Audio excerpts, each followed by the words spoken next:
নমস্কার বন্ধুরা, মিনুর রান্নাঘরে আপনাদের স্বাগত। চলে এলাম নতুন একটা রেসিপি নিয়ে। আজকের আমি তৈরি করব কুলের আচার।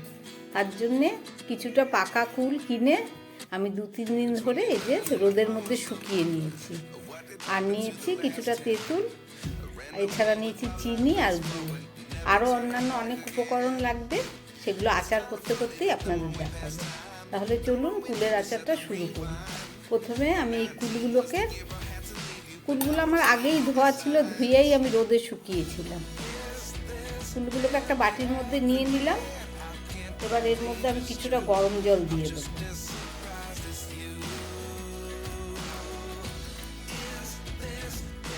আমি গোটা গোটা কুলেরই আচার করব আর দিয়ে দিচ্ছি সামান্য নুন। কুলটা এখন আধ ঘন্টা মতো ভেজানো থাক এই গরম জলের মধ্যে।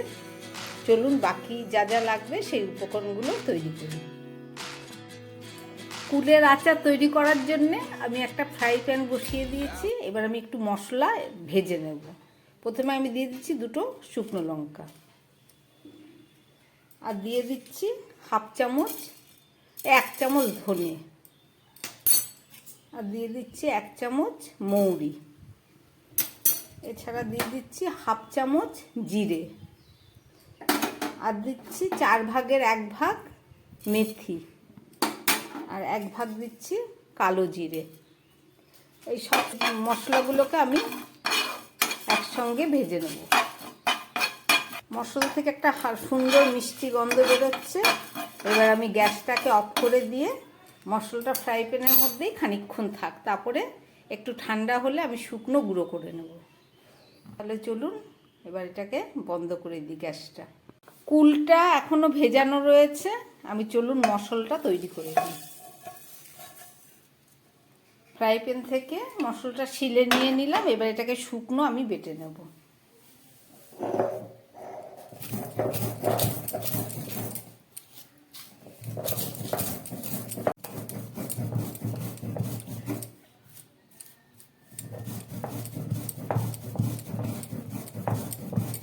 মশলাটা আমার হয়ে গেছে, একদম পুরো মিহি করব না, একটু আধ ভাঙা মতো থাকবে।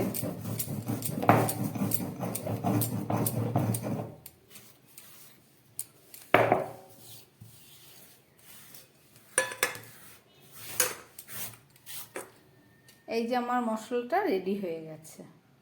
প্রায় 20-25 মিনিট পরে ফেরত আসলাম। চলুন এবার কুলটাকে ঢেলে নিই। গরম জলের মধ্যে দিয়ে রেখেছিলাম,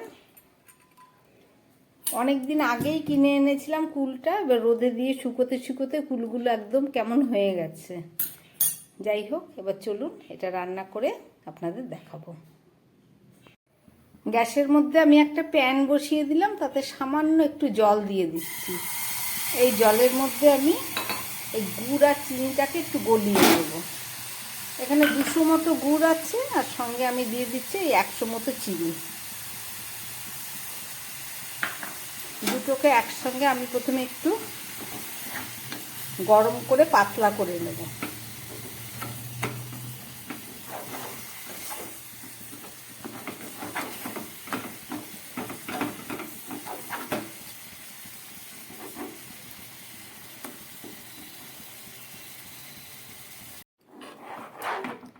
গ্যাসটাকে একদম লোয়ে রেখে এই গুড়টাকে শুধু একটু গলিয়ে নেব।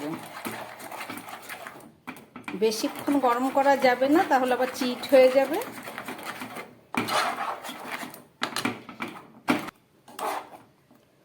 এই যে আমার চিনি আর গুড় একদম গলে গেছে। এবার এটাকে আমি নামিয়ে দেব। এবার বসিয়ে দিচ্ছি একটা কড়াই। কড়াইটা গরম হয়ে গেছে। এবার এর মধ্যে আমি দিয়ে দিচ্ছি কিছুটা তেল।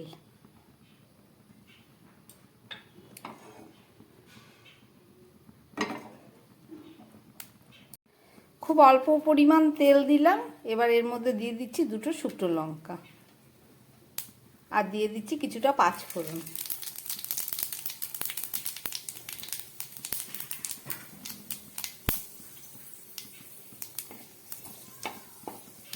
এবার এই জল থেকে তোলা কুলগুলো আমি দিয়ে দিলাম।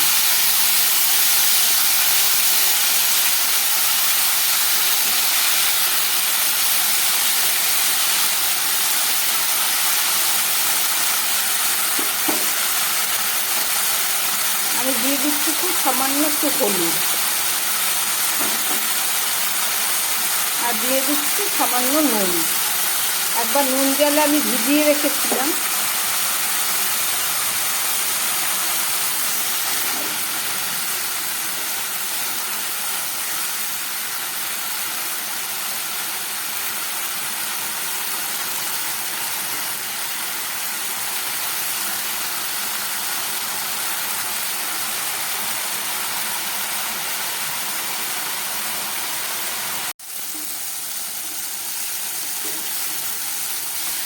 জলটা অনেকটা শুকিয়ে এসছে, কুলের মধ্যে আর জল নেই। এবার আমি এর মধ্যে দিয়ে দিচ্ছি একটু কাশ্মীরি লঙ্কার গুঁড়ো, যাতে কালারটা একটু ভালো হয়। কালারটা খুব কালচে ধরনের হয়ে গেছে।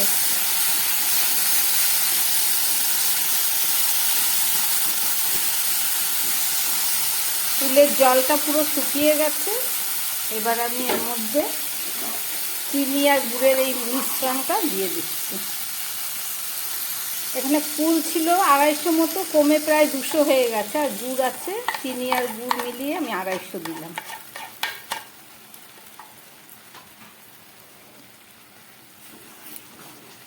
একদম গ্যাস কমিয়ে খানিকক্ষণ এটাকে এবার রান্না করতে হবে।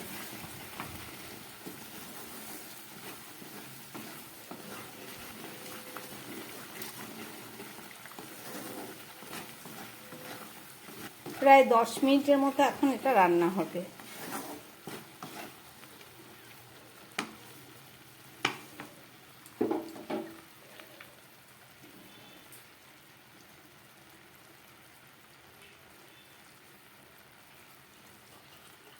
একদম গ্যাস কমিয়ে আমি এটাকে একটু ঢাকা দিয়ে দিচ্ছি। মাঝে মাঝে নাড়তে হবে, তা না হলে তলায় ধরে যাবে। 5-6 মিনিট পরে আবার ফেরত এসে আপনাদের দেখাচ্ছি। 6-7 মিনিট পরে ফেরত এসে আবার দেখাচ্ছি কুলটা।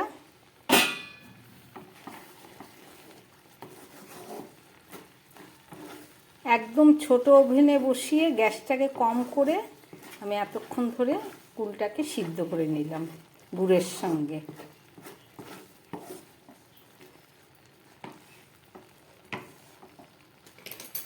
এবারে এই যে তেঁতুল ভিজোতে দিয়েছিলাম, এই তেঁতুলের কিছুটা কাই আমি এর মধ্যে দিয়ে দিচ্ছি। কুলগুলো ভালো টক নয়, একটু মিষ্টি মিষ্টি ভাব ছিল, কিন্তু আচারে একটু টক না হলে ভালো লাগে না। একটু তেঁতুল দিয়ে দিলাম।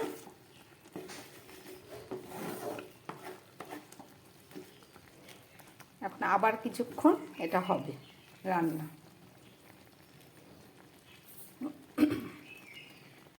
অনেকক্ষণ ধরে রান্না করার পর আমার কুলগুলো পুরো সিদ্ধ হয়ে গেছে। এই যে দেখুন,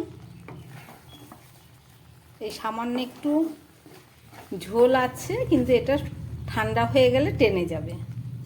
এরপরে আমি দিয়ে দিচ্ছি এর মধ্যে ভেজে রাখা সেই মশলা। 2 চামচ মশলা আমি দিয়ে দিলাম।